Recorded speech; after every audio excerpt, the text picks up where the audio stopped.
My daughter ignored me for 15 years until she found out I had won $36 million. That day, my daughter arrived at my new villa with her suitcases, her husband, and her parents-in-law and said, "We want our share. We need our own rooms." I smiled and did what I should have done a long time ago, and they regretted coming. Before we continue, please subscribe to the channel and write in the comments what time it is where you are now. The camera flashes burned white spots into my vision. I stood there at the Florida Lottery headquarters in Tallahassee, gripping an oversized check for $36 million while lottery officials pumped my hand and reporters shouted over each other. My face hurt from the forced smile. "Wilbert, you're the luckiest man in Florida." The lottery official's voice boomed through the microphone. "What's the first thing you'll buy?" I adjusted my grip on the ridiculous cardboard check. The thing was nearly as tall as I was. Nothing extravagant. I've lived simply for 67 years. That won't change. A reporter in the third row stood waving her recorder. "Do you have family to share this with?" The question landed like a punch. I held my smile.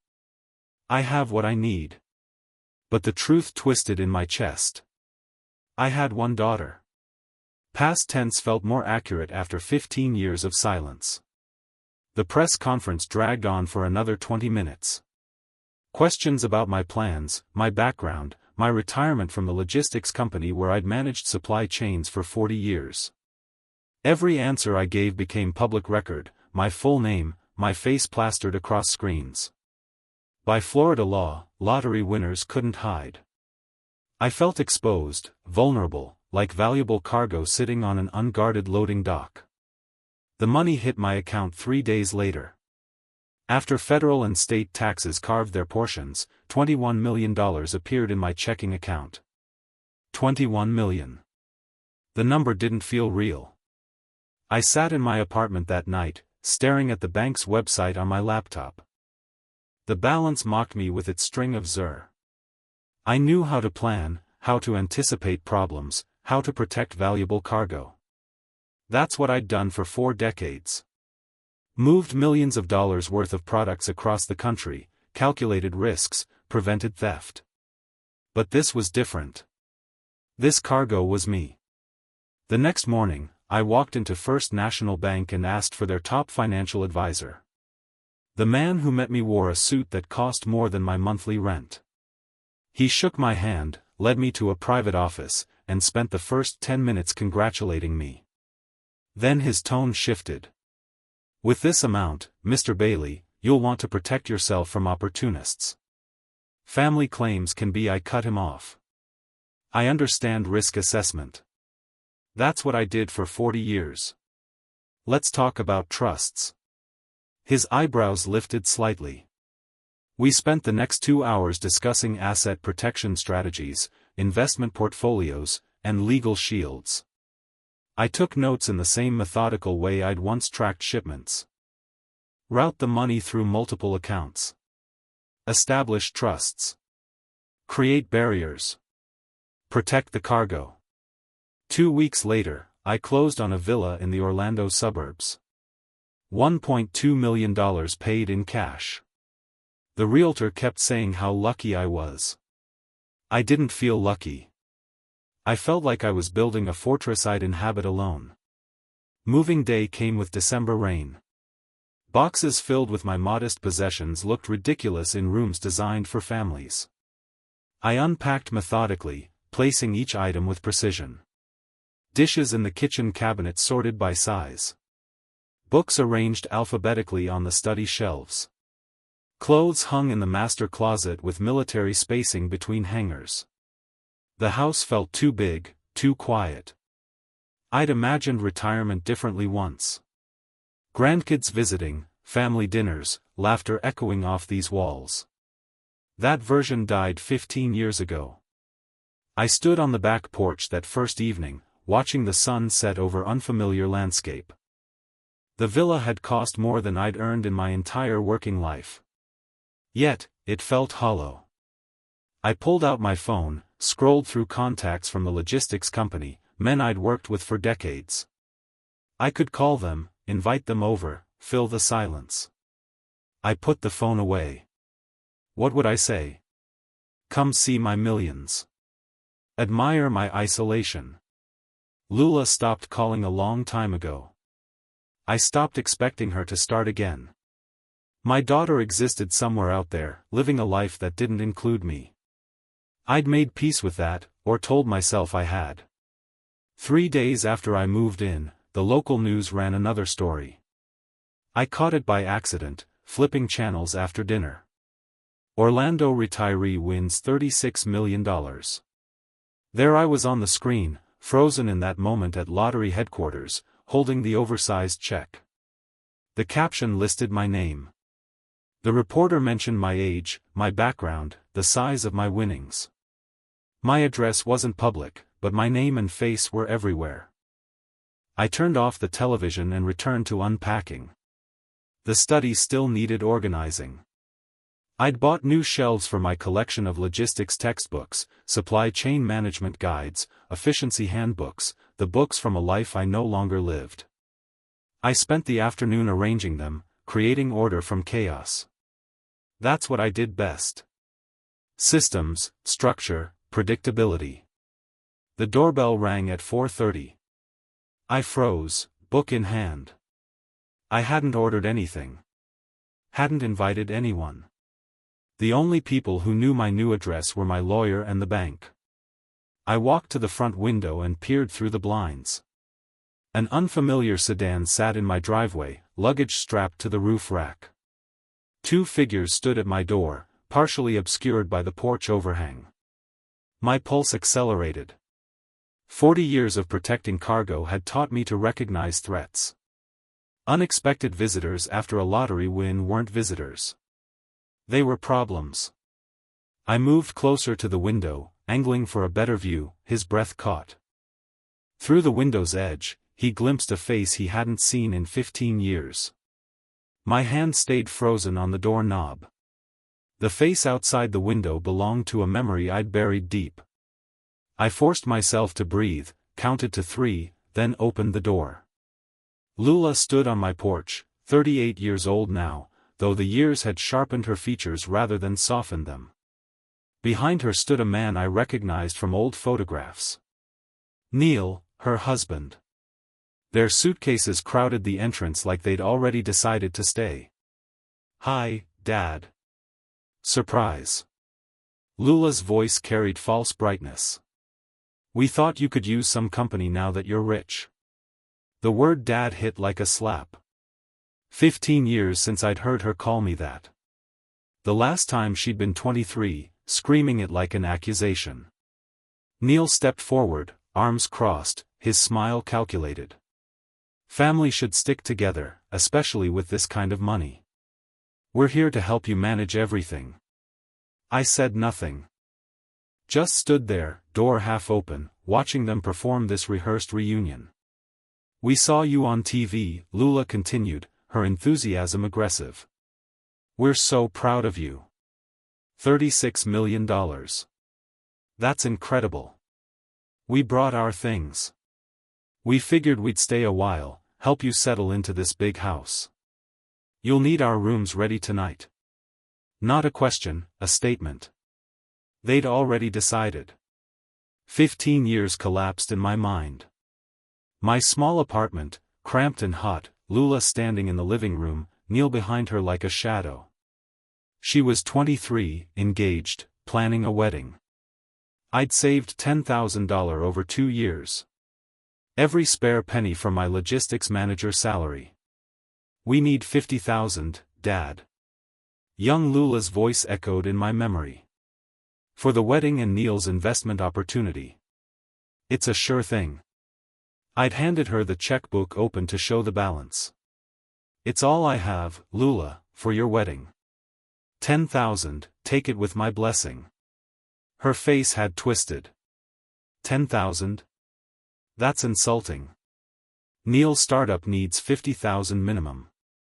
You're a warehouse manager making 60,000 a year. You're nobody. You've never accomplished anything. "It's everything I've saved," I'd said quietly. For you. She'd thrown the checkbook at me, the pages scattered across the floor. Then you're even more pathetic than I thought.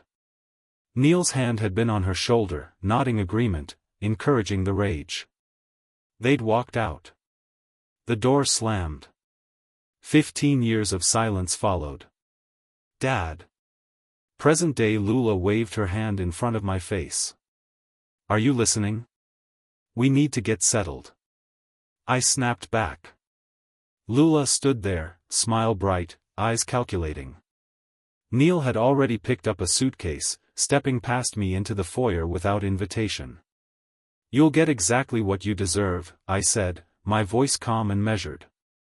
Give me time to think about arrangements. Lula's smile widened. She exchanged a glance with Neil. They interpreted my words as agreement, as weakness. Neil carried their luggage inside, his eyes scanning the villa like he was cataloging assets. He paused at the new television, the leather furniture, the modern kitchen visible through the archway, calculating value. Lula walked through the house, opening doors. This place needs work. The furniture's cheap. When are you upgrading? She claimed the largest guest room. This one's ours. Then pointed to the second bedroom. Neil needs office space for his business calls. I followed them silently, hands clenched at my sides, maintaining the careful neutrality I'd learned managing difficult clients. Show nothing. Reveal no emotion. Assess the situation. We should talk about getting power of attorney set up, Lula said, testing me. You're not getting any younger, Dad. Someone needs to help you make decisions about all this money. I spent 40 years managing distribution, I said, each word deliberate. I know how to allocate resources. Neil smirked. Look, Wilbert, family takes care of family. You're sitting on millions now. Lula's your only daughter.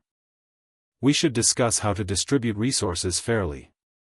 We have some ideas about investments. I'll think about what's fair, I interrupted, and let me think. They settled into their rooms, unpacking like they owned the place. I heard them through the walls, their voices carrying.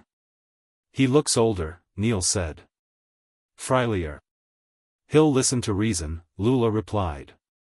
He always does. They hadn't come for me. They'd come for $21 million. I walked to my study, closed the door, locked it, leaned against the wood, breathing deeply, forcing my pulse to slow. Then I crossed to my desk, pulled out my phone, and searched. Estate planning attorney, Orlando, Florida. The first result showed a 5-star rating. Robert Chen, specializing in estate planning and asset protection. I dialed. Chen Law Offices. The receptionist's voice was professional. Robert Chen's office. I need a consultation about inheritance law and asset protection tomorrow if possible. It's urgent. Let me check his schedule. A pause, keys clicking. He has an opening at 9 a.m. tomorrow morning. Would that work? I'll be there. I hung up, pulled out a fresh notebook from my desk drawer, opened to the first page, wrote at the top, Asset Protection Strategy. Outside my study, Lula Neil's voices continued, discussing furniture upgrades, investment opportunities, how to convince me to share access to my accounts. I began writing. 40 years of supply chain management had taught me how to track valuable cargo, anticipate theft, implement countermeasures. This situation wasn't different, just required a different kind of logistics. They wanted what they thought I owed them. They'd walked away 15 years ago when I had nothing to offer except love. Now they'd returned because I had everything to take. I wrote faster, my handwriting sharp and precise. Names, dates, documentation, the truth about the checkbook thrown at my feet, the words Lula had screamed. Neil's calculating presence, evidence, protection, planning. I'd spent my career ensuring valuable cargo reached its proper destination. This cargo, my money, my life, my dignity would reach exactly where I intended. Through the walls, Lula laughed at something Neil said. The sound grated. You'll get what you deserve. I told them. I meant it. I told Lula and Neil I had banking business to handle. They didn't question it. They were too busy measuring windows for new curtains they expected me to buy. The attorney had an opening the next morning. I arrived 15 minutes early. Robert Chen's office occupied the 10th floor of a gray building in downtown Orlando. The waiting room smelled of leather and furniture polish. Legal texts lined the walls in perfect rows, a place built on order and precision. I appreciated that. Chen met me exactly at 9, 45 years old, wire-rimmed glasses, handshake firm and brief. He gestured to the chair across from his mahogany desk. Mr. Bailey, you mentioned inheritance law on the phone. How can I help? I slid a handwritten note across the desk. My assets listed in my neat block letters. Chen read it, nodded slowly. Florida law is clear, Mr. Bailey.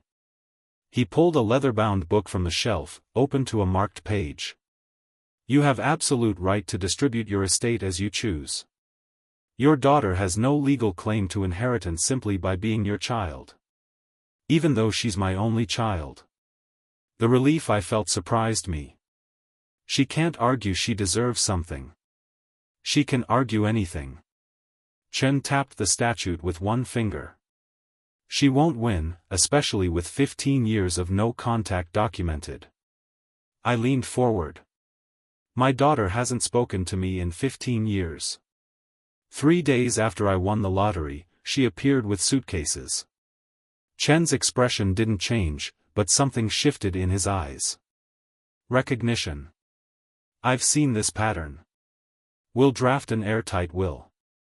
We spent the next hour on specifics. I dictated my terms clearly. Entire estate split between Florida Veteran Support 60% and Orange County Animal Shelter 40%. Organizations that actually helped people who deserved it. Chen wrote then read it back. We'll include an explicit disinheritance clause. Listen to this language. I explicitly disinherit my daughter, Lula Bailey, not due to any deficiency on her part, but because I choose to direct my assets or toward causes I support. Why phrase it that way? Shows mental competence and deliberate choice. Protects against contest claims. You're not acting from spite or confusion. You're making a reasoned decision about your assets. The first piece of the puzzle locked into place. We signed the will. Chen's assistant notarized it. The document went into Chen's firm vault, legal and binding. As I stood to leave, Chen handed me a business card. If you need background information, Marcus Green is thorough and discreet.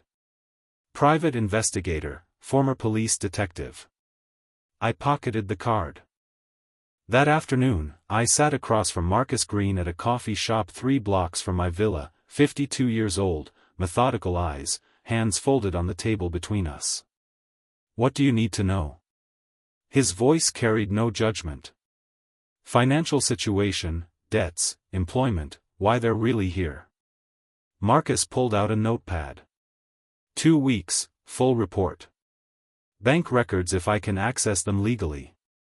3,000 retainer. I wrote the check. 10 days crawled by. At the villa, Lula and Neil settled deeper into my space. I returned home one evening to find they'd rearranged the living room furniture. Couch moved, chairs repositioned. My carefully organized books scattered across new shelves they'd ordered without asking. We made some improvements, Lula announced, gesturing around the room. This place needs personality. I said nothing, just photographed the changes with my phone. Neil cornered me in the kitchen the next morning. He held his tablet like a weapon, showing me crude presentation slides. I have a business opportunity, Wilbert. Food delivery app. Revolutionary concept. His enthusiasm felt rehearsed. Think Uber Eats meets social media. 200,000 gets us to launch. I'm offering you ground floor equity. 10% ownership. I spent 40 years in logistics, Neil. I kept my voice pleasant. I know supply chains. Food delivery margins are razor thin. I'll think about it. His jaw tightened. Thinking too long means missing out. This needs to move now. Let me consider it, I repeated. He walked away, frustration evident in his stride.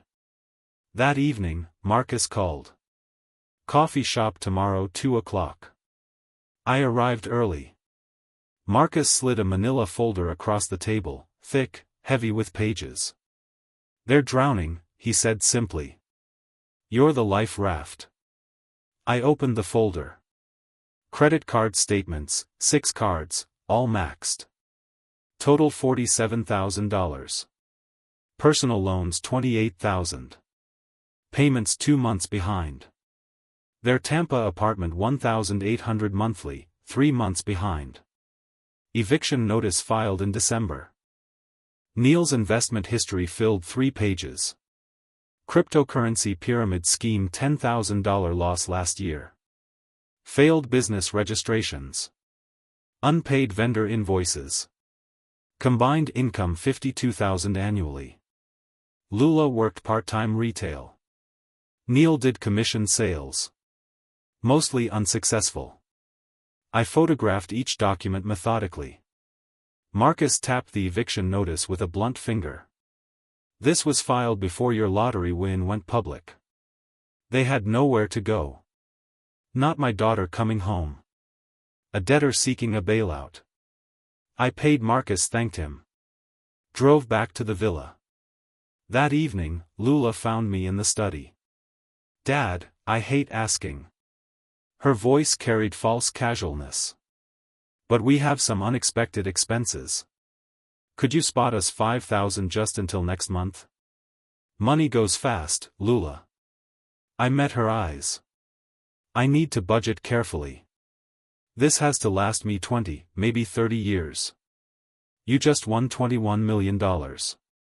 Her irritation flashed before the smile returned. 5,000 is nothing. I'll think about it. She left, jaw tight.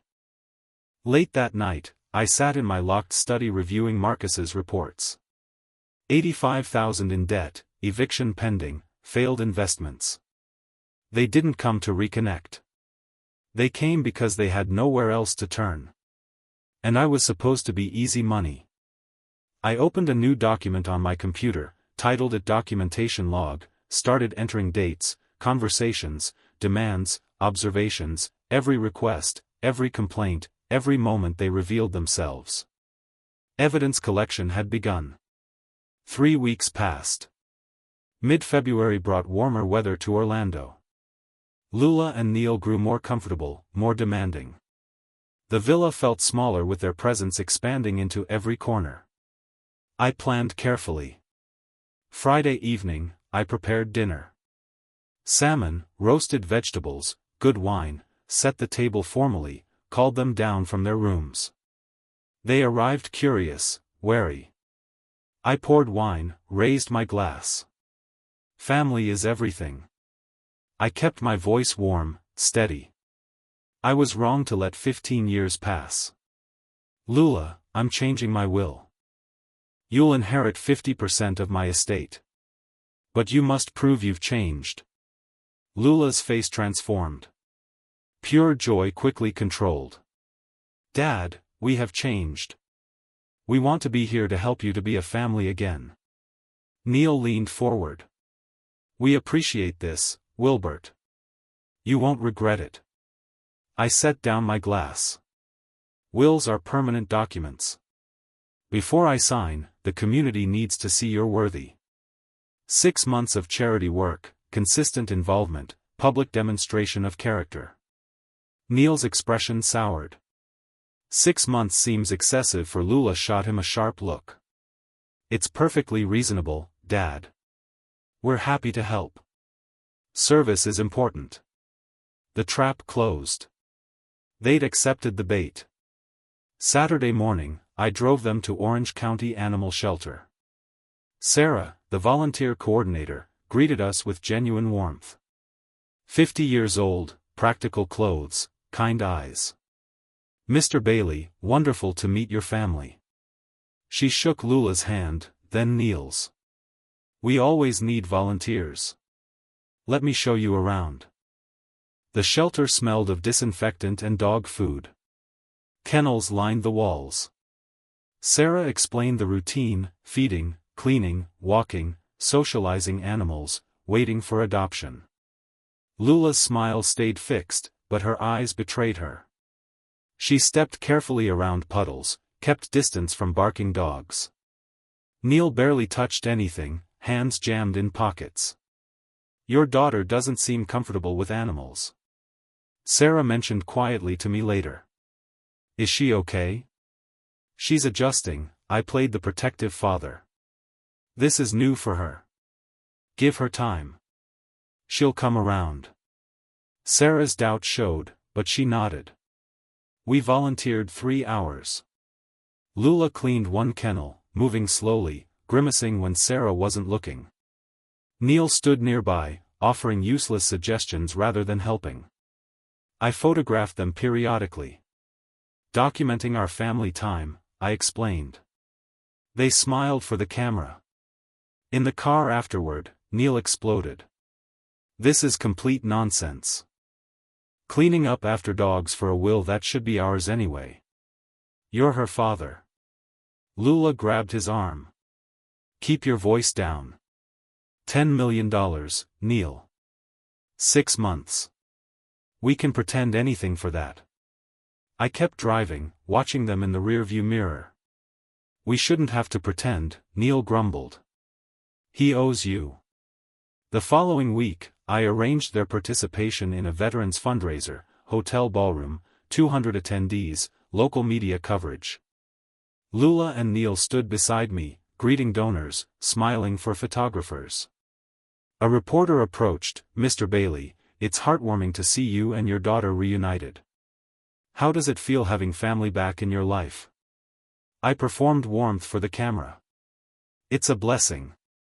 We lost years, but we're making up for it by giving back together. Nothing matters more than family and service.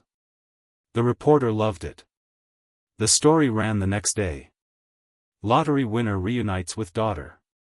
Gives back to community. Perfect. At home, the mask dropped. I overheard them that evening from my study. How much longer do we have to keep doing this? Neil's voice carried through the vents. 4.5 months, Lula answered. Then we're set. Just smile and pretend you care about homeless veterans and shelter dogs.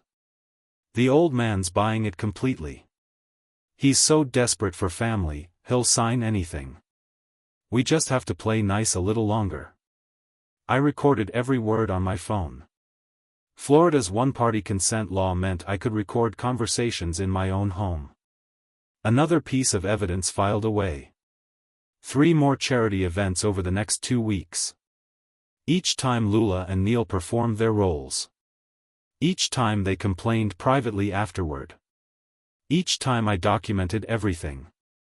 The food bank where Neil complained about manual labor under his breath. The literacy program where Lula checked her phone constantly while supposedly helping children read.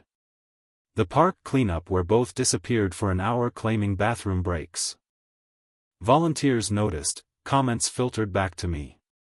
Your daughter seems distracted. The gentleman with you doesn't appear very engaged. Are they really interested in volunteering or is this for publicity? I defended them publicly, assured everyone they were adjusting, learning, growing into their roles. Privately I noted every observation, every complaint, every moment of their failure. Late at night in my study, I reviewed videos on my phone, footage from the animal shelter, Lula grimacing while Sarah demonstrated kennel cleaning, screenshots from the veterans event, Neil checking his watch repeatedly while donors spoke, photos from the park cleanup, both of them sitting on a bench scrolling phones while others worked. I saved each file to a folder labeled Evidence Collection. Then I opened a new document, titled it Phase 3, Escalation. Downstairs. Neil's voice drifted up through the floor. How much longer do we have to keep doing this? 6 weeks of charity performances. 6 weeks of documented contempt. They were getting impatient. Perfect. Late March evening, after another food bank shift, Neil found me in the kitchen while I washed my coffee cup. Lula appeared in the doorway behind him. Coordinated, rehearsed. Neil stepped close, finger jabbing the air near my chest. 6 weeks of charity work. We've jumped through every hoop. $100,000. That's nothing to you. Call it an advance on inheritance. I set down the cup, stayed motionless. Inheritance is a legal term meaning assets transferred after death. I'm alive. My money remains mine. Typical. His sneer twisted his face. Sitting on millions while family struggles. Some father you are. Lula perched on the counter, legs swinging, head tilted in that practiced sympathy pose. Her voice dripped honey. Dad, we've proven ourselves. We've volunteered, done everything you asked. Don't you trust us yet? Trust is earned over years, not weeks. I kept my tone factual. And this isn't about trust. It's about financial responsibility. Her mask slipped, voice sharper. Financial responsibility? You won the lottery. That's not exactly prudent investment strategy. Neil lost control then. Let's be honest, you were nobody before that lottery ticket. A warehouse manager pushing boxes. You got lucky. Nothing more. You don't deserve this money any more than we do. The insults rolled off me. I'd heard variations before.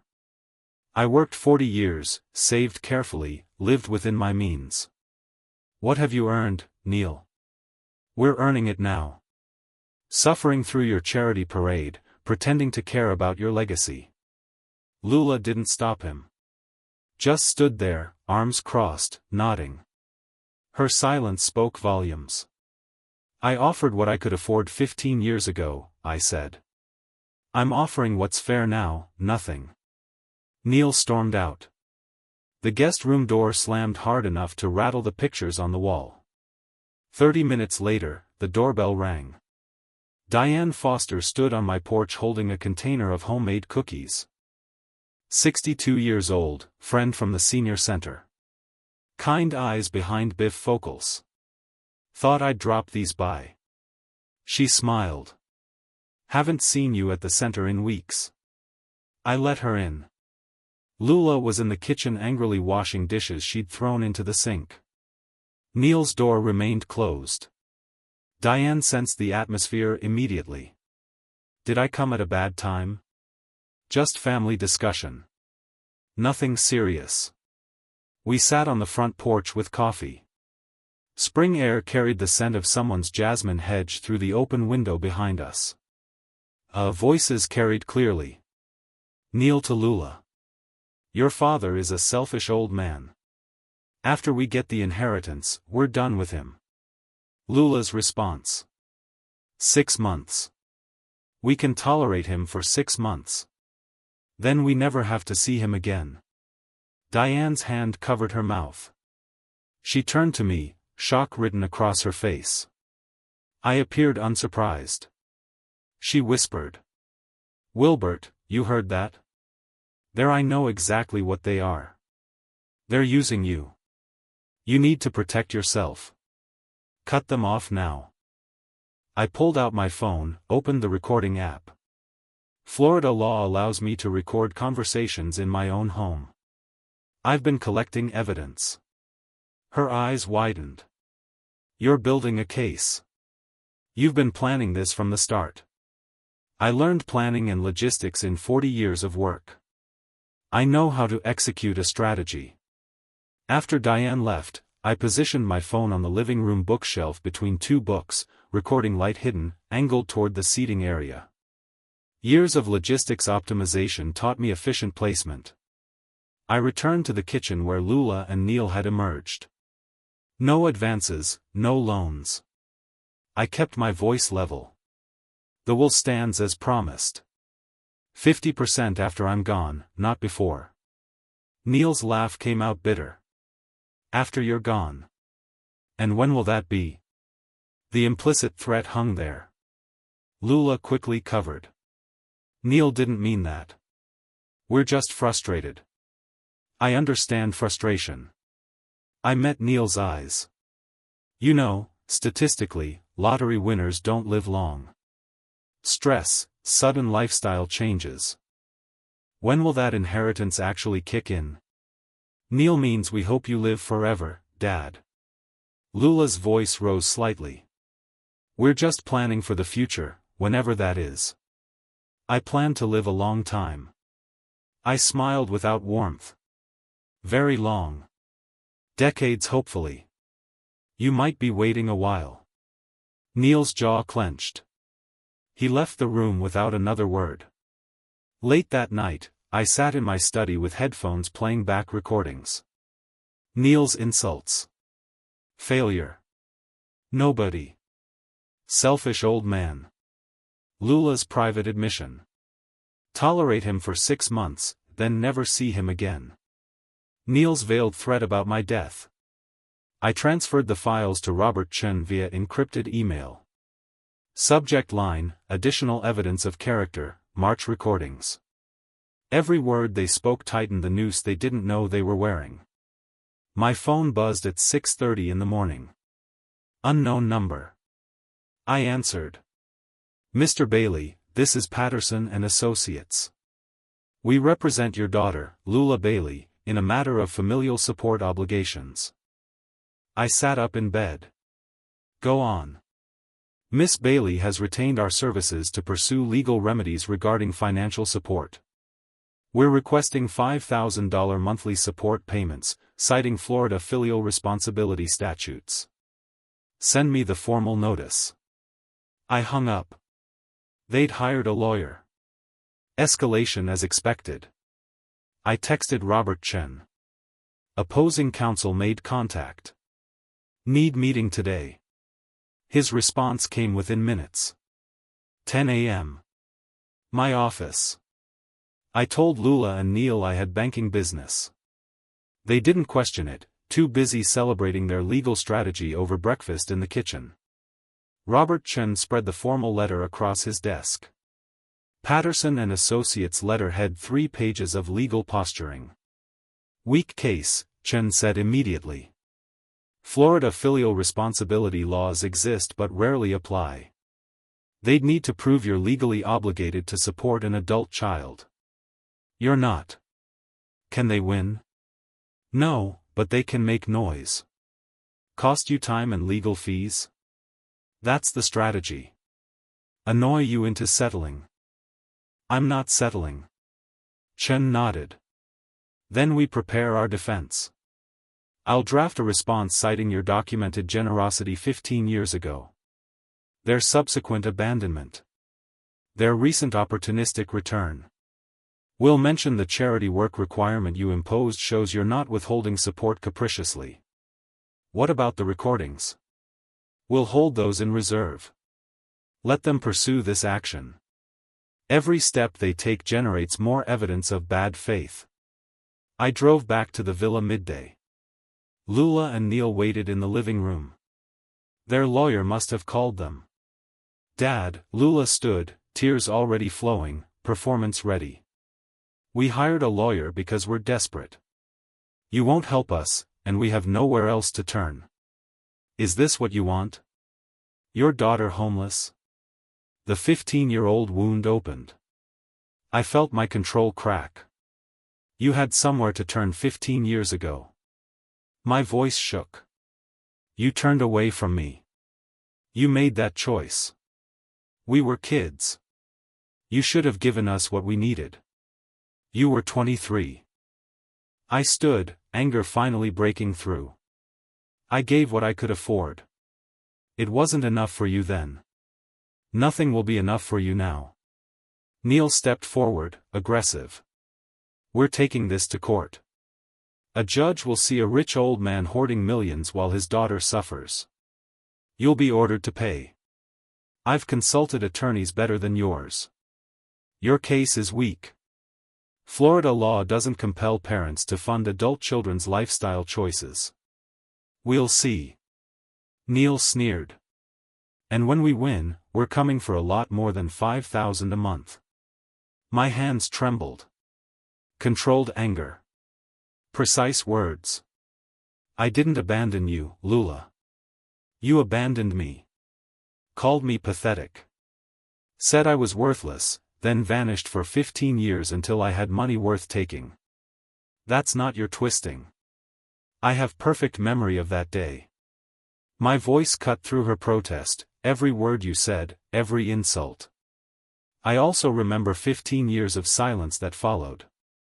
Don't rewrite history. Neil moved closer. Physical intimidation. We're not leaving this house. You try to force us out, it'll strengthen our legal case. Heartless father evicting struggling daughter. I returned to calm strategy reasserting itself. Stay. Every day you're here. You provide more evidence of your true character. I'll document everything. Neil's mocking laugh. Document what? That we're living in our family home. That you're occupying property you have no legal claim to while threatening lawsuits. Yes, that's exactly what I'll document. They left me standing in the living room. I returned to my study, hands still shaking. The emotional release had been necessary, but dangerous. I couldn't afford to lose control again. Late that night, I reviewed the villa's floor plan, marked recording device locations with red dots, kitchen, living room, hallway near guest rooms, comprehensive coverage, loud voices from the guest wing, Lula Neil arguing, her voice carried, this isn't working. He's not scared. Neil's response. Then we need something bigger. A public event where he can't hide. I leaned closer to the door, recording phone in hand. A notification appeared on my computer screen. Reminder, Orange County Veterans Gala, April 15, speech requested. I stared at the date. 3 weeks away. 3 weeks to prepare. 3 weeks. While Lula and Neil plotted their next move. I had bigger plans of my own. Robert Chen's conference room table disappeared under evidence. Recordings, photos, detective reports. We reviewed everything methodically. The Veterans Gala has 300 expected attendees, Chen said, tapping the venue layout. Local media coverage, prominent community members. Perfect venue for revelation. I clicked through the presentation on his laptop. Audio clips edited for clarity. Photos arranged chronologically. Timeline graphics. I want everything public. Their own words, their own actions. No spin, no interpretation, just facts. Once those recordings play publicly, Lula and Neil will retaliate legally. Chen's eyes met mine. Defamation lawsuit, emotional distress claims, everything they can file. Truth is absolute defense against defamation. I have receipts, timestamps, witness corroboration. Let them sue. Chen nodded slowly. Then we're ready. I'll have our litigation team on standby for immediate response. 2 weeks before the gala, I found them in the villa living room. I held formal invitations embossed with gold lettering. I'm being honored at the Veterans Gala for my charitable contributions. I kept my voice warm. Despite our current difficulties, I want my daughter there when I announce my charitable legacy plans. Lula's eyes narrowed. You're announcing the will publicly in front of everyone? I'm announcing my long-term plans. Yes. Family should be present for significant moments. Neil's face lit up. We'll be there. Wouldn't miss it. They thought they'd won. The week before the event, I stood in the Ritz-Carlton ballroom with the AV technician. We tested every audio clip, every transition. Volume levels good here. The technician adjusted speakers. Neil's voice filled the empty ballroom. The old man is nothing without that lottery money. Perfect, I said. May 15th arrived. The Ritz-Carlton Orlando Grande Lakes ballroom glittered with chandeliers. 300 guests in evening wear. Veterans advocates, community leaders, donors. Local news crews set up cameras along the walls. Lulan Neal arrived dressed formally. She wore a blue gown, pearls borrowed from someone. He'd rented a tuxedo. They smiled for cameras in the receiving line. Thank you for coming, I shook their hands warmly while flashes popped around us. It means everything, Neal whispered to Lula as they moved past. He's going to announce the will publicly. We're about to become very respected heirs. I heard him. Let him believe it. Dinner service began. Prime rib, roasted vegetables, expensive wine. The Veterans Organization president gave a speech about sacrifice and service. Then his introduction. And now Wilbert Bailey, whose generosity has transformed our programs. I took the podium. Lula and Neal sat in the front row, confident smiles fixed in place. Thank you for honoring me tonight. I gripped the podium edges. I want to talk about family sacrifice and what we truly value. I discussed veteran service, parallels to personal sacrifice. The audience nodded along, engaged. Then I shifted. My daughter Lula is here tonight. We were estranged for 15 years. When I won the lottery, she returned. I want to show you why. The screen behind me lit up. I clicked the remote. Neal's voice filled the ballroom through premium speakers. The old man is nothing without that lottery money. He's always been a failure. We just need to wait him out. Gasps rippled through the audience. Lula's face drained of all color. Neal froze, fork halfway to his mouth. I clicked again, Lula's voice. I'll tolerate him a few more months, then get the money and never see him again. Photos appeared on screen. Lula grimacing at the animal shelter. Neal on his phone, ignoring the volunteer coordinator. Third clip, Neal asking, when will that inheritance kick in? The implied threat clear. Timeline graphic showed the 3-day gap between lottery broadcast and their arrival. My voice steady over the presentation. 15 years ago, they demanded $50,000. I offered $10,000, my entire savings. They called me pathetic and disappeared until I had $21 million. Final slide, my official will redacted but clear. Florida Veteran Support, Orange County Animal Shelter, and the clause, I specifically disinherit my daughter, Lula Bailey. These organizations serve those who sacrificed everything. I said. My family sacrificed nothing but appeared when money did. My legacy goes to those who deserve it.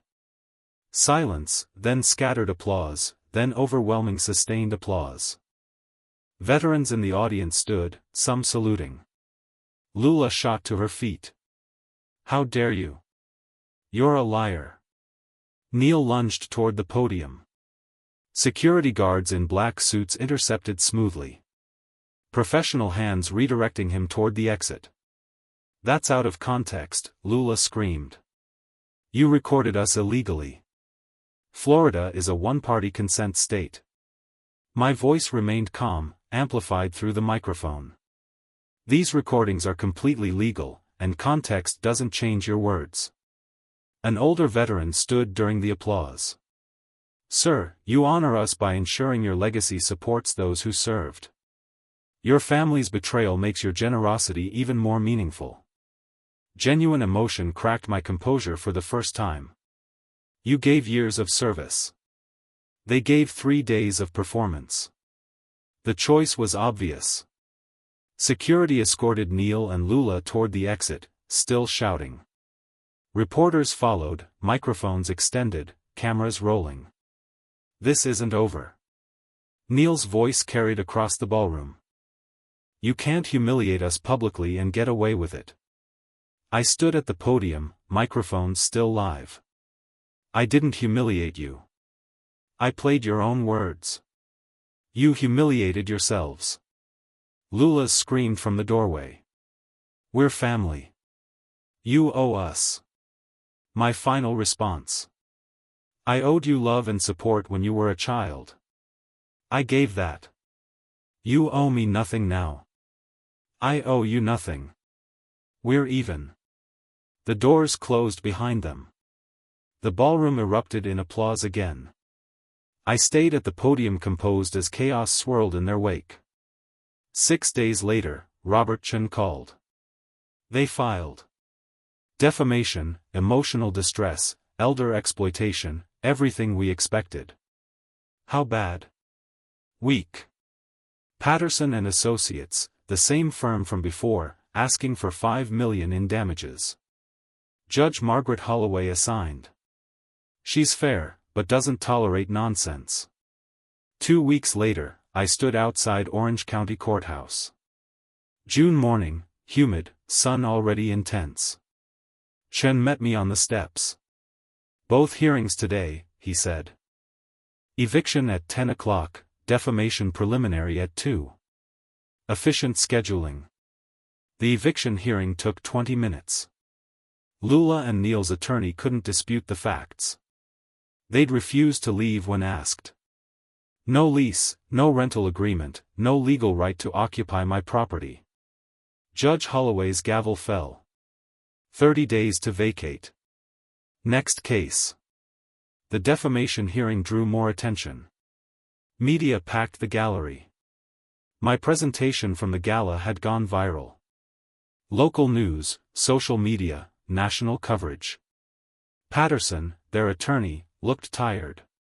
Your Honor, Mr. Bailey deliberately humiliated our clients in a public forum, causing severe emotional distress and reputational harm. Judge Holloway turned to Chen. Response: Truth is an absolute defense to defamation in Florida. Chen placed authenticated recordings on the bench. Every statement Mr. Bailey made was substantially true, supported by audio evidence, photographic documentation, and witness testimony. The recordings were made without consent, Patterson objected. Florida is a one-party consent state, Chen replied calmly. Mr. Bailey was present for or the subject of every recorded conversation, completely legal. Judge Holloway reviewed the evidence, listened to audio clips through headphones, studied photos, read witness statements from Diane Foster and shelter volunteers. She removed the headphones. Mr. Patterson, your client's own words condemn them. Nothing Mr. Bailey presented appears false or misleading. Truth is indeed an absolute defense, but the emotional harm was self-inflicted by your client's choices and statements. Dismissed with prejudice, the gavel struck. Mr. Bailey may file for costs under Florida's anti-SLAPP provisions. Outside the courthouse, reporters surrounded me. Mr. Bailey, how does it feel to have the court validate your actions? I chose words carefully. I don't feel victorious. I feel finished. This needed to end, and now it has. Will you pursue damages against your daughter? No, she has nothing left to take. This was never about money for me. It was about truth. Days later, I returned to the villa. The guest wing sat empty. They'd taken their possessions and fled, leaving the state, according to Marcus Green's update. California, apparently. Fresh start. Same patterns, Diane called that evening. I saw the news. The judge threw out their entire case. How does it feel? I don't feel victorious, I repeated, staring at my reflection in the kitchen window. I feel finished. This needed to end, and now it has. You protected yourself. You did what was necessary. Necessary. That's the right word. Not satisfying. Just necessary. Late that night, I walked through the empty guest bedroom, found a forgotten photo under the bed. Old picture of young Lula, maybe 8 years old, smiling genuinely, before money mattered, before demands and insults, before 15 years of silence. I stared at it for a long moment, then placed it face down on the dresser, walked to the window. My own moving truck sat in the driveway. This villa held too many recent memories. I'd found a smaller place, more appropriate for one person. Less echo, less empty space. My phone rang. Marcus Green. Update on Lula and Neil, he said. You'll want to hear this, I answered. Go ahead. A month after the court rulings, Marcus called with information I hadn't requested, but wasn't surprised to receive. I'd moved into a townhouse by then, smaller than the villa, more appropriate for one person. 2 bedrooms, modest kitchen, patio overlooking a shared garden. The place had character. Original hardwood floors, built-in bookshelves, morning light that streamed through east-facing windows, less echo than the villa, less empty space to remind me of what I'd lost or thought I'd lost. The townhouse sat in a neighborhood where people actually talked to each other. Mrs. Chen next door brought me soup when I moved in. The retired teacher across the street invited me to join his morning walking group. Small kindnesses from people who didn't know about the lottery, didn't care about the money. They just saw a new neighbor. Thought you'd want to know, Marcus said over the phone. Your daughter and son-in-law's situation has deteriorated significantly. I poured coffee from the French press Diane had given me as a housewarming gift, settled into my reading chair by the window. Go on. Neil's unemployed 3 months now. That viral video from the gala, it's been viewed over 2 million times. Every job application, someone recognizes him. Background checks pull up the news coverage. No one will hire him. I sipped the coffee, said nothing. Lula's working retail in Tallahassee using her maiden name. 40 hours a week at $11 an hour. Their debts at $110,000 now. Legal fees on top of everything else. Credit cards, personal loans, the eviction settlement, marriage. Neighbors report constant fighting. Police called twice for domestic disturbances. Verbal only, but loud. I give it 6 months tops, maybe less. I stared at my coffee, watching steam rise in lazy spirals. I didn't want them destroyed. I wanted them gone. There's a difference. Marcus was quiet for a moment. Sometimes consequences are harsher than intentions. You pulled back a curtain. The world saw what was behind it. They're living with that exposure. Is that guilt you're trying to instill? No. His voice was firm. It's observation. You asked for facts. I'm giving them. What you feel about those facts is your business. After we hung up, I sat at my small kitchen table. Sunlight warming the wood. I'd chosen this table carefully. Round, no sharp corners, room for 4. Optimistic maybe, or just practical.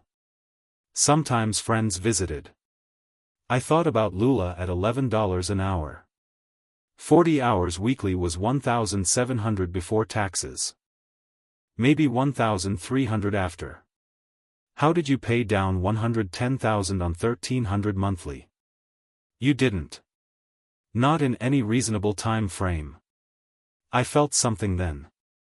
Not satisfaction, not vindication, just a hollow sadness that this was how it had to end. 3 days later, my doorbell rang. Late afternoon, July heat finally breaking. I opened the door, expecting a package, or maybe Mrs. Chen with more soup. Lula stood alone. No Neil, no luggage, no designer clothes or borrowed jewelry. She wore jeans and a plain t-shirt, both worn but clean. She looked exhausted, thinner, deep circles under her eyes, hair pulled back in a simple ponytail, her hands twisted together nervously. Can I come in? Her voice barely carried. Please, just to talk. I hesitated. Every instinct screamed caution, but curiosity pulled at me, and something older, deeper, residual paternal instinct that 40 years of hurt couldn't completely erase, made me step aside. She entered slowly like she expected me to change my mind, perched on the sofa edge, back straight, hands clasped tightly in her lap. I remained standing near the bookshelf, maintaining physical and emotional distance. My hand rested near my phone just in case. "Dad, I was wrong." Tears started immediately about everything 15 years ago, and now I've been reflecting. The lawsuit, losing everything, Neil leaving. It made me see what I'd become. I watched her perform. 40 years of managing people taught me to spot genuine emotion versus calculated presentation. I stayed silent. Let her continue. I was greedy. I used you. I said horrible things. She looked up, tears tracking mascara she'd clearly applied in the car. "You deserved so much better. I don't want your money. I just want my father back. Can we start over? Just as family." Every father wants to believe their child can change. That's hardwired into us. Some biological imperative that survives betrayal and disappointment. But 40 years of logistics taught me to trust patterns, not promises. Data over hope.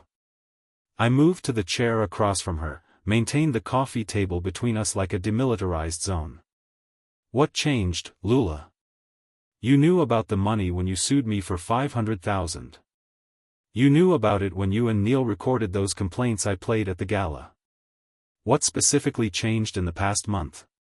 She wiped her eyes with the back of her hand. "Losing everything made me realize what matters. Family matters. You matter to me. You realize that after filing a lawsuit against me?" I kept my voice level, analytical. "Your timing raises questions about motivation. I know how it looks. It looks like someone who exhausted all legal options and is now trying the emotional approach." I leaned back. "It looks like someone who calculated that contrition might succeed, where litigation failed." Her face crumpled. "That's not fair." "Fair?" The word came out sharper than intended. I softened my tone. "Lula, you sued me. You tried to take money from me through the courts after trying to manipulate it from me through performance. Now you're here claiming you just want family. Do you understand why I'm skeptical?" She started crying harder. "I've changed. I have. Neil leaving, losing the court case, working retail. It humbled me. I see everything differently now." I stood, walked to my desk, retrieved a document from the drawer, returned and handed it to her. "This is my final will, notarized last week, read the relevant sections." She took the papers with trembling hands, started reading. Her face went through several expressions. Confusion, disbelief, shock, anger. She read one section twice, then looked up at me. $1? Your own daughter inherits $1 while strangers get millions? Not strangers. I sat back down, crossed my legs. Organizations serving those who gave everything and asked for nothing. Veterans who sacrificed years of their lives. Animals who never had choices. Elderly people who worked hard and still struggle. The opposite of what you've done. But I'm your daughter, which is why you get $1 instead of nothing. I leaned forward, hands folded. Florida law requires specific mention to prevent accidental omission claims. That dollar proves I didn't forget you. I explicitly chose this. Her hands shook, rattling the papers. How can you do this? Let me be very clear about something. I held her gaze. I love you, Lula. That's not conditional. You're my daughter, and some part of me will always love you, but I don't trust you. Love doesn't require trust, but relationships do. You destroyed trust 15 years ago when you called me pathetic and walked away. You destroyed it again this year when you returned only because I had money. That's not true. It is true. 3 days after my lottery win aired on television, you showed up. 15 years of silence and suddenly 3 days. The timing tells the story. How can you say you love me while cutting me out? Her voice rose, tears flowing freely. That's not love. Love means wanting good for you. Trust means believing you want good for me. I kept my voice steady. I have one, not the other. I want you to be happy, healthy, successful. I want you to find genuine relationships and purposeful work. That's love. But I can't rebuild what you won't stop breaking. That requires trust. She stared at the will, then back at me. So that's it. I get nothing. You get the consequences of your choices. We all do. I gestured at the document. I'm leaving my estate to organizations that help people who sacrificed without expecting reward. People who serve others instead of serving themselves. That's the legacy I want, not family name, not bloodline. Impact and service. The tears stopped abruptly, like turning off a faucet. Rage flooded her face, replacing the calculated desperation. After everything, you're really leaving me $1? She stood, papers falling to the floor. You're a bitter old man hoarding money. You'll die alone with your precious charities. No family, no legacy except checks to strangers. I remained seated, calm. I won't die alone. I'll die surrounded by people who cared about me before I had money and who will care after I'm gone. People who volunteer beside me at the shelter. Friends at the senior center. Neighbors who bring me soup. You had that opportunity twice. Once 15 years ago, again this year. You chose differently both times. She stormed toward the door, face twisted with fury, turned back, finger pointing. I hope you enjoy being right. I hope your righteousness keeps you warm at night. I'm not trying to be right. I spoke to her, retreating back. I'm trying to be safe. There's a difference. I have people who value me for who I am, not what I have. You could have been one of them. The door slammed hard enough to rattle the pictures on my wall. I walked to the window, pushed aside the curtain, watched her get into a beat-up sedan, primer spots on the fenders, cracked windshield. She sat motionless in the driver's seat. Minutes passed, 5, then 10. I could see her shoulders shaking, hands pounding the steering wheel repeatedly. Grief or rage? I couldn't tell. Maybe both. Then the engine started. She backed out fast, tires squealing slightly on the asphalt. The car disappeared around the corner. I stood at the window long after she'd gone, hand resting on the curtain. This was the ending. Not the one I'd wanted as a young father holding a newborn daughter in the hospital, counting her tiny fingers, imagining her future. Not the one I'd dreamed about during her childhood, teaching her to ride a bike, helping with homework, planning for her college years, but the one her choices created and mine. The acceptance of that felt heavy, but not crushing, just real. That evening, Diane arrived with dinner. I'd mentioned Lula's visit when she called earlier, and she'd insisted on coming over. She brought her famous chicken pot pie, still warm from the oven. We sat on my small patio, evening cooling the summer air. The shared garden below showed signs of careful tending. Tomatoes on stakes, basil in containers, marigolds bordering the paths. How do you feel? She set down her fork, studied my face. Sad, but certain. I met her eyes. She didn't come to reconnect. She came to position herself for future access. I heard it in every word. Saw it in every gesture. This was strategy, not sincerity. Diane nodded slowly. How could you tell? The tears stopped the instant I made the inheritance final, like flipping a switch. Grief doesn't work that way. Manipulation does. You gave her every chance, multiple chances. 15 years ago, I offered what I could. This year, I offered charity work as a path to rebuild trust. Tonight, I would have accepted genuine accountability. She chose performance every time. Diane reached across the small table, squeezed my hand briefly. The Senior Center is organizing a fundraiser for the veterans program you support. They want to name a scholarship after you, the Bailey Veterans Scholarship. I shifted uncomfortably. I don't need my name on anything. It's not about what you need. It's about what your actions inspired in others. She smiled. You donated $250,000 to their programs. That matters. That creates change. Let people honor that. My phone rang. Jerry from the retirement community inviting me to join their weekly poker game Wednesday nights. I accepted. Made a note on the calendar. Before I could set the phone down, it rang again. Sarah from the animal shelter, thanking me for the recent donation that funded their new medical wing. Would I attend the ribbon cutting next month? After the second call, I looked up to find Diane watching me with knowing eyes. What? I asked. You're building something? She gestured with her wine glass. A life. A real one. Not the isolated existence you had at the villa and not the family you tried to force into being.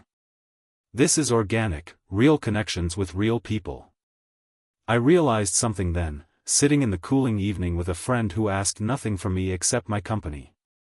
This was my family now, chosen, not inherited, built on mutual respect and genuine care, not obligation or financial incentive. I spent 40 years optimizing supply chains, I said quietly. Moving resources from point A to point B efficiently. I'm doing the same thing now, just with time and money instead of cargo. Directing it where it's needed, where it'll do the most good. Logistics of generosity, Diane said. Something like that. We sat in comfortable silence as stars emerged one by one above the garden. Somewhere Lula was driving back to Tallahassee, back to her minimum wage job and mounting debt, back to consequences she'd created. I felt no triumph in that, no satisfaction in her struggle, just the quiet certainty that I'd protected myself while staying true to my values, that I'd drawn necessary boundaries while maintaining my capacity for love, even if that love existed at a safe distance. The evening deepened. Diane gathered the dishes. Same time next week. I'll be here. After she left, I remained on the patio. The townhouse lights glowed behind me, warm and welcoming. My home, my space, built for one, but open to many. Earned peace felt different than I had imagined.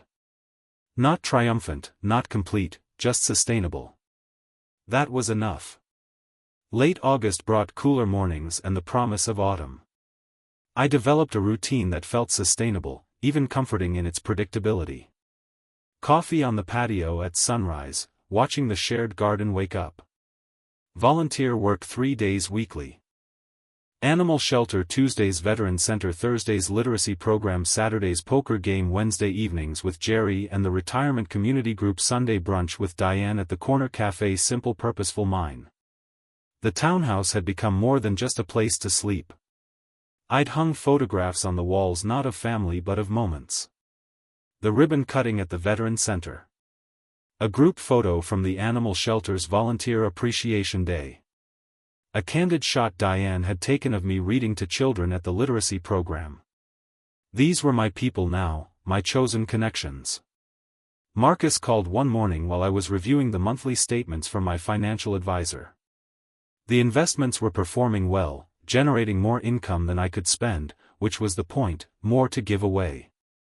Final update, then I'm closing your file, Marcus said without preamble. Professional to the end. Go ahead. Lula and Neil divorced. Papers filed in Tampa last week. Irreconcilable differences. No fault filing. She moved in with her mother in Georgia, Savannah area. He disappeared. California, maybe Nevada. Using different names according to my contacts. They're done completely. I absorbed this information, waiting for some emotional response. Relief? Satisfaction? Nothing came. Just acknowledgement of facts. Appreciate you keeping me informed, Marcus.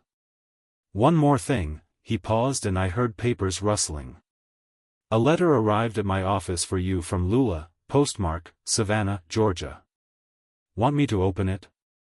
My hand tightened on the phone. Send it. I'll decide whether to read it. Understood. I'll mail it today. Wilbert. He paused again. You did what you had to do. Don't second-guess it. I'm not. Good. Take care of yourself. The letter arrived 2 days later in a plain manila envelope from Marcus's office. Inside a single white envelope addressed in handwriting I barely recognized, neater than I remembered with careful formation of each letter, almost like she drafted it multiple times before committing to final copy. I sat on the patio with it, holding the envelope without opening. Sunlight filtered through the oak tree overhead, dappling the table.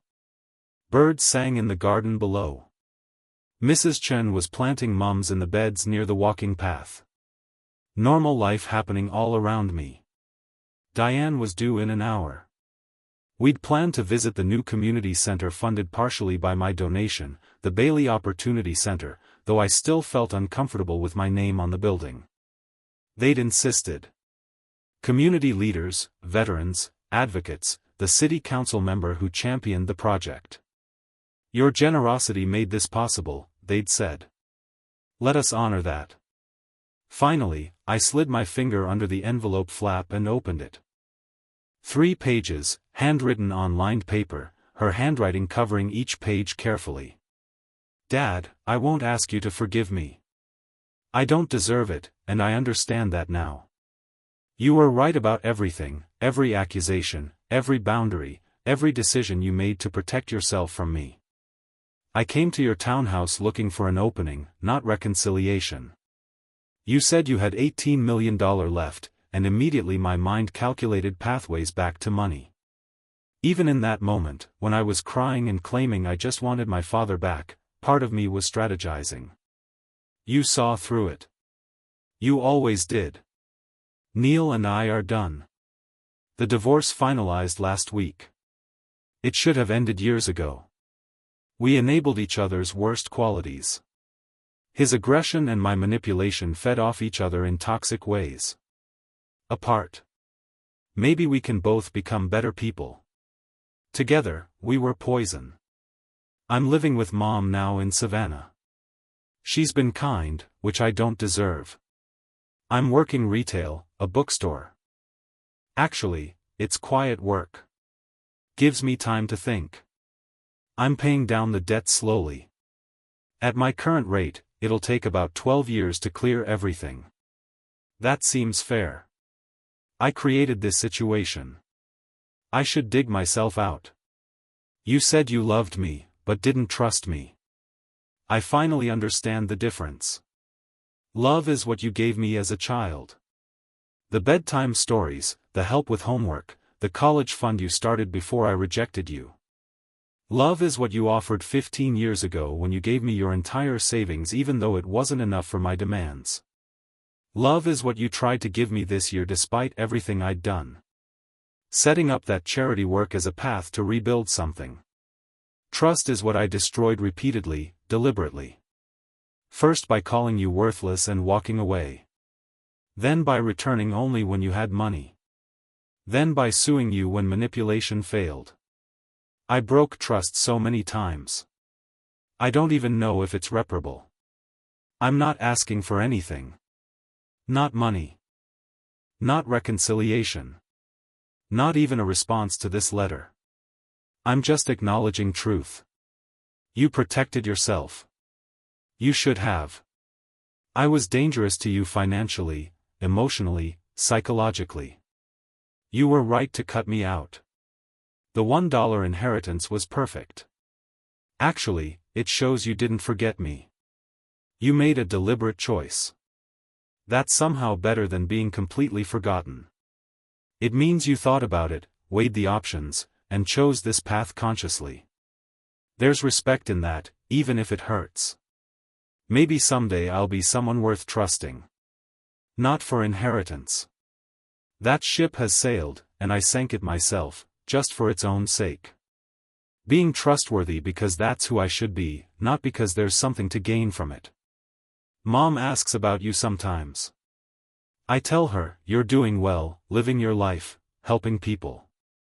She says that sounds like the man she remembers from when I was young, before everything fell apart. I won't contact you again. You deserve peace. You earned it through decades of work, through surviving my betrayal twice, through building something meaningful with your resources. I hope the charities do amazing work. I hope the veterans get the support they need.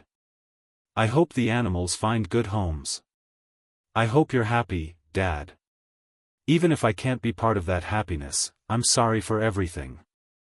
Those words don't fix anything, but they're true, Lula. I read the letter 3 times, letting each word sink in. Then I folded it carefully, placed it in my desk drawer. Acknowledgement preserved, but not answered. Some doors stayed closed for good reason, even when the person on the other side finally understood why.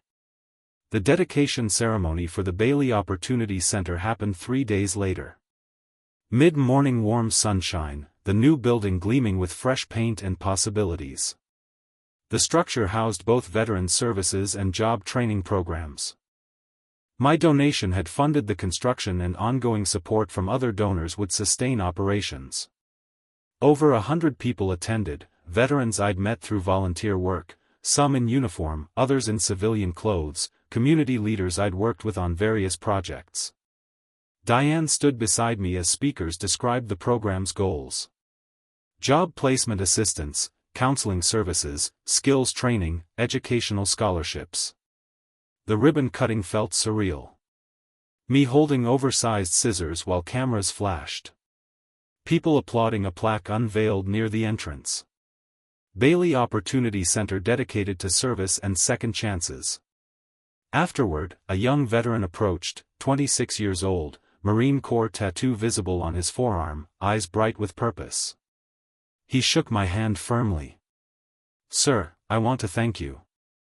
This program gave me a path forward when I was completely lost. His voice carried conviction. I served 8 years, came home, couldn't find work, couldn't adjust. This place, he gestured at the building. It gave me direction. I start college next month on the Bailey Veteran Scholarship Criminal Justice Program. I want to help other veterans navigate the system. You earned it through your service, I said. I just moved money around. You did the hard part, serving, surviving, showing up to rebuild your life. Still, it matters. You matter. He walked away to join his family. Young wife, toddler, daughter, building his future with tools I'd helped to provide. An older veteran, Vietnam era, approached next. He must have been 70, face weathered, but eyes sharp. Mr. Bailey, I read about what happened with your daughter, the news coverage, the court case. He shifted his weight, uncomfortable. I wanted to say you did the right thing. Family isn't just blood. It's who shows up. Who cares when there's nothing to gain? Your daughter showed you who she was. You believed her. That took courage. Thank you. I managed, throat tight. My son hasn't spoken to me in 20 years. Different reasons, but same result. I used to feel guilty about it. Your story helped me understand. Sometimes love means distance. Sometimes protection requires boundaries. He gripped my shoulder briefly. You gave your resources to people who earned it through service. That's honorable. Don't let anyone make you feel otherwise. The conversations continued, person after person, sharing how the programs had helped them, thanking me for making it possible. Each story reinforced what I'd chosen. Impact over inheritance, service over bloodline, purpose over family obligation. Over the following weeks, I saw the ripple effects multiply. 50 veterans receiving educational funding through the scholarship program. 200 animals finding perma.